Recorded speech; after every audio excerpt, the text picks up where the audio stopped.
Latest updates ఎప్పటికప్పుడు పొందడానికి big TV WhatsApp channel follow అవ్వండి. లింక్ డిస్క్రిప్షన్ లో ఉంది. కడప జిల్లాలో వైసీపీ పట్టు సడలిపోతుందా? ఆ పార్టీ నేతలే లేకుండా పోతున్నారా? జిల్లాను తన కంచుకోటగా ఫీల్ అవుతున్న జగన్ కు సార్వత్రిక ఎన్నికల తర్వాత కూడా వరుస షాక్లు తగలబోతున్నాయా అంటే వరుస పరిణామాలతో అవుననే సమాధానం వినిపిస్తోంది.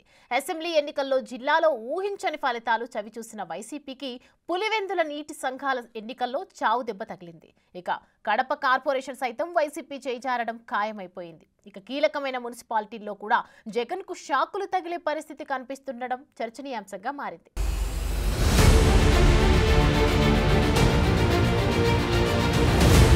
అసెంబ్లీ ఎన్నికల్లో వైసీపీ ఘోర పరాజయంతో అంతవరకు ఆ పార్టీకి పెట్టని కోటగా నిలిచిన కడప జిల్లాలో జగన్ పలుకుబడి మస్కబారింది. ఎన్నికల్లో జిల్లాలోని 10 అసెంబ్లీ నియోజకవర్గాలకు గాను కేవలం 3 స్థానాల్లో మాత్రమే వైసీపీ విజయం సాధించింది. కడప పార్లమెంటు స్థానంలో వైసీపీ అభ్యర్థి జగన్ పదే చెబుతూ వస్తున్న చిన్నపిల్లోడు అవినాష్ రెడ్డి విజయం కూడా ఆ నియోజకవర్గం నుంచి షర్మిల రంగంలో నిలవడం వల్లనే సాధ్యమైందని పరిశీలకులు విశ్లేషిస్తున్నారు. ఇక జిల్లాలో వైసీపీ గెలిచిన 3 ఎమ్మెల్యే స్థానాల్లో జగన్ పోటీ చేసిన పులివెందుల ఒకటి. పులివెందుల్లో జగన్ మెజార్టీ గణనీయంగా తగ్గిపోయింది. ఇటీవల పులివెందుల్లో జరిగిన నీటి సంఘాల ఎన్నికల్లో తెలుగుదేశం క్లీన్ స్వీప్ చేసింది.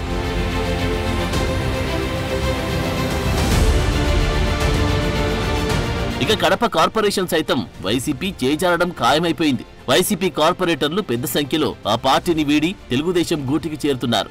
కడప మేయర్ పదవి చేజారితే రాష్ట్ర వ్యాప్తంగా అది వైసీపీకి మైనస్ అవుతుందని, ఎలాగైనా దాన్ని దక్కించుకునే బాధ్యతలను జగన్ కడప ఎంపీ అవినాష్ రెడ్డికి అప్పగించారు. అయితే కడప కార్పొరేషన్లో అవినాష్ రెడ్డి మాట చెల్లుబాటయ్యే పరిస్థితి లేదంటున్నారు.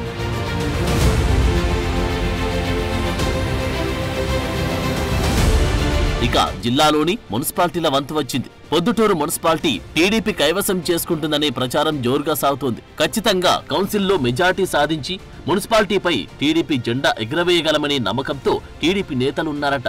అయితే చైర్పర్సన్, 2 వైస్ చైర్పర్సన్లపై అవిశ్వాస తీర్మానం ప్రవేశపెట్టి దించాలా లేక మెజార్టీ సభ్యులతో కౌన్సిల్లో అంశాలు ఆమోదం పొందితే చాలా అనే విషయంపై టీడీపీ ఎమ్మెల్యే నంద్యాల వరదరాజుల రెడ్డి ఆచితూచి అడుగులు వేస్తున్నారట. పొద్దుటూరు మున్సిపాలిటీ చైర్మన్ ను గద్దెదించాలంటే కౌన్సిలర్లలో 3/2 మెజార్టీ ఉండాలి. కానీ కౌన్సిల్లో పలు అంశాలు ఆమోదం పొందాలంటే సగానికన్నా ఒకరు ఎక్కువ ఉన్నా చాలు. ఈ మేరకు మెజార్టీ సభ్యులను తమ వైపు తిప్పుకోవడానికి పెద్దగా శ్రమించాల్సిన అవసరం లేదని టీడీపీ వర్గాలు భావిస్తున్నాయట.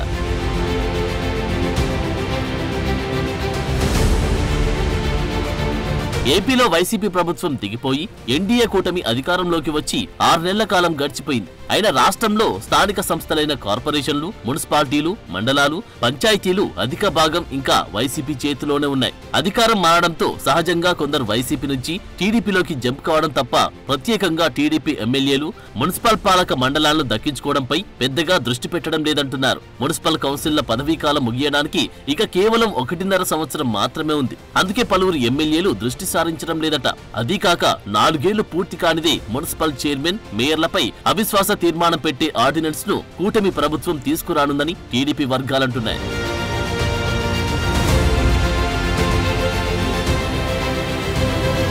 వైసీపీలో ఉన్న అంతర్గత విభేదాలు, నాయకులపై అసంతృప్తితో అధికార పార్టీకి వెళితే సొంత ప్రయోజనాలు నెరవేర్చుకోవడంతో పాటు వాటిలలో అభివృద్ధికి నిధులు సాధించవచ్చనే ఉద్దేశంతో పలువురు వైసీపీని వీడేందుకు సుముఖంగా ఉన్నారు. అలాంటి వారిని పార్టీలోకి లాక్కొని పైసా ఖర్చు లేకుండా పాలక మండలిని కైవసం చేసుకోవాలని టీడీపీ నేతలు పావులు కదుపుతున్నారట. ఆ క్రమంలో పొద్దుటూరు మున్సిపాలిటీలో మెజార్టీ కైవసం చేసుకునేందుకు ఎమ్మెల్యే నంద్యాల వరదరాజుల రెడ్డి ముమ్మర ప్రయత్నాలు చేస్తున్నారట.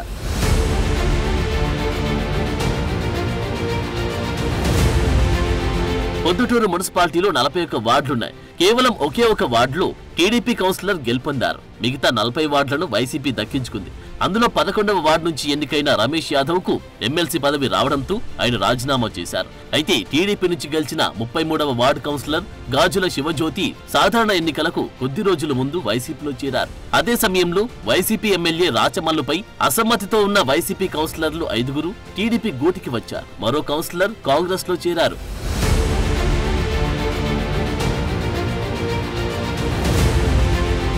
ఎన్నికల్లో ఘోర పరాజయం పాలవడంతో వైసీపీ నుంచి టీడీపీకి వలసల జోరు పెరిగింది.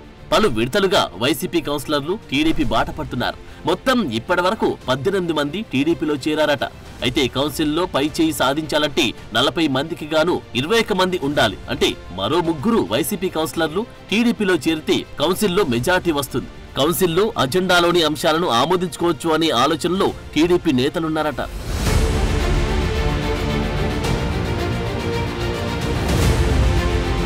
మున్సిపల్ చైర్పర్సన్, వైస్ చైర్పర్సన్లపై అవిశ్వాసం పెట్టి పదవుల నుంచి దించాలంటే టీడీపీకి కనీసం 28 మంది సభ్యులుండాలి. టీడీపీకి ఇప్పటికే 18 మంది సభ్యులున్నారు. మరో 10 మంది కౌన్సిలర్లు టీడీపీకి అవసరం. వైసీపీలో మరో 3 కౌన్సిలర్లు ఇప్పటికే టీడీపీతో టచ్ లో ఉన్నారట. అయితే అవిశ్వాస తీర్మానం పెట్టి వైస్ చైర్పర్సన్ ను పదవి నుంచి దించాక ఎవరిని మున్సిపల్ చైర్మన్ చేయాలా అనే సందిగ్ధత కూడా టీడీపీలో నెలకొందట. ఇప్పటికే టీడీపీలో 3-4 వర్గాలున్నాయి. ఒకరికి అనుకూలంగా చైర్మన్ ను చేస్తే మరొక వర్గంలో అసమ్మతి తప్పదు. ఇలాంటి పరిస్థితుల్లో వైసీపీ చైర్పర్సన్ పై అవిశ్వాసం పెట్టకుండా కేవలం కౌన్సిల్లో మెజార్టీకి పరిమితమవ్వాలని ఎమ్మెల్యే వర్గం భావిస్తుందట.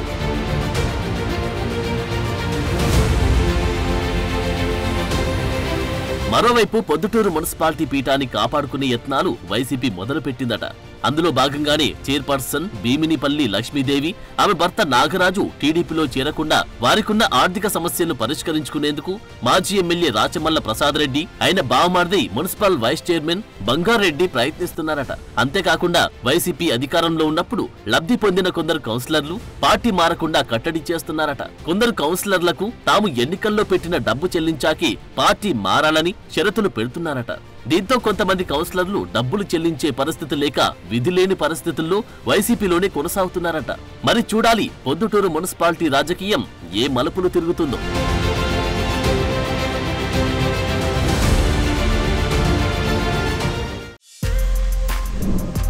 For more videos like this, subscribe Big TV channel.